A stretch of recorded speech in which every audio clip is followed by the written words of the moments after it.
2019, COVID-19 is defined as illness caused by novel coronavirus in Wuhan City, China, in December 2019.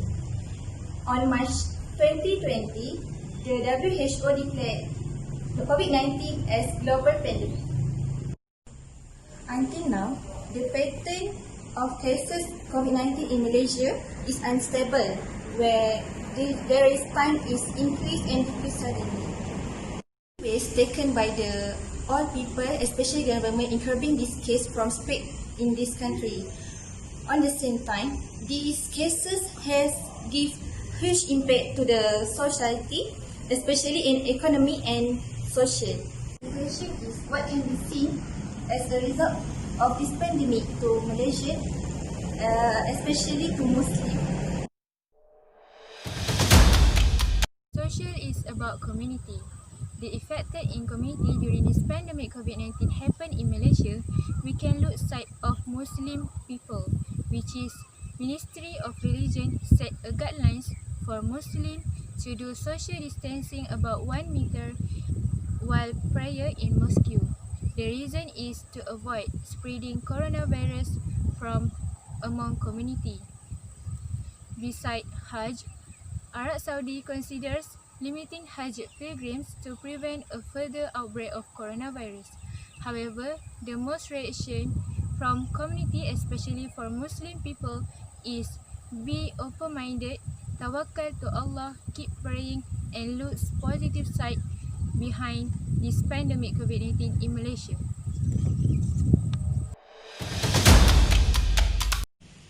Next, the effect of this pandemic is in economy. Due to Movement Control Order (MCO), many of us lost their jobs and some of the employers cut their salary.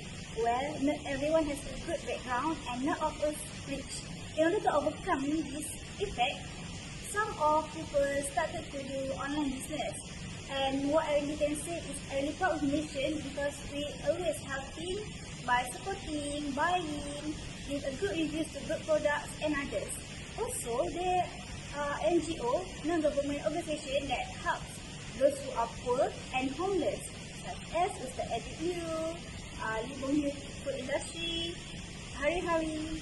Is related to Islam when Islam had been teach us to do sedekah, zakat by helping others.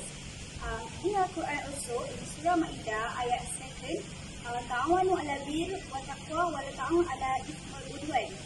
Based on that ayah, we can see that Islam indeed asks us to do sedekah, helping others, because when we help others, insyaAllah, Allah will help us too.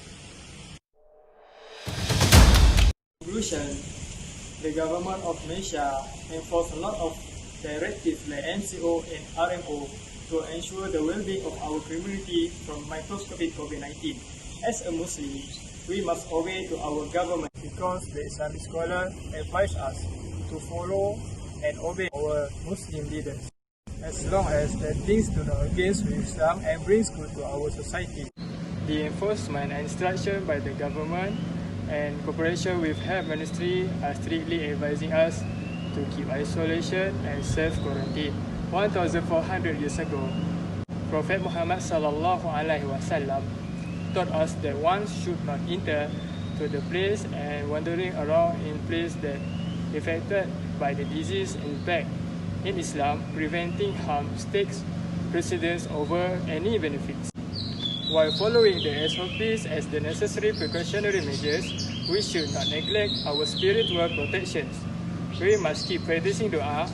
A'udzubillahi minasyaitonirrajim. Bismillahirrahmanirrahim. Bismillahilladzi la yadurru ma'asmihi syai'un fil ardi wala fis sama'i wa huwas sami'ul alim. Every day regularly, and bear in our mind that everything comes from Allah subhanahu wa ta'ala.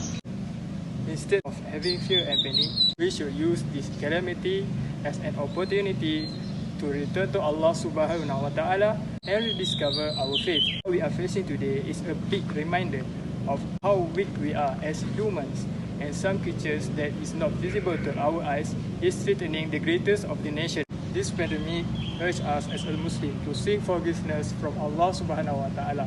Raise our hands and beseech to Allah subhanahu wa ta'ala to protect us from harms and bring an end to this pandemic as soon as possible. Amin. Don't forget to wash your hands regularly and keep wearing your mask wherever you go. Assalamualaikum warahmatullahi wabarakatuh.